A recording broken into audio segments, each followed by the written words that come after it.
dambeeya ee qofku ka fikiro waa geerida. Xigmaduna waa inuu suuraysto nolol aan dhimasho lahayn. Haddii aadmigu ogaado xadgudubka maalmaha, waxaa la fududaada geerida.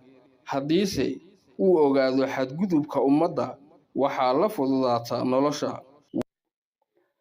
soo dhawaada saaxiibayaal, waa ninkii Jabarti Yaxya ahaa oo idin leh kulanti wacan oo wanaagsan. Ku soo dhawaada barnaamijka dhiirigelinta iyo baraaruga dhalinyarada. Aadmigu waa ku miskiin nolosha, waayo si kastoo u noolaado maalin buu ka tegi doonaa.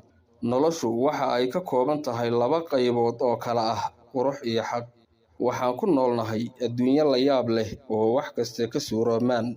Noloshu waa waddo aanad dib ugu soo laabanayn, marka hawl kaste waa inaad u qabataa sida ugu wanaagsan. Aasaaska isku dhiibidda nolosha waa mid ahmiyad gaar ah u leh, waana inaad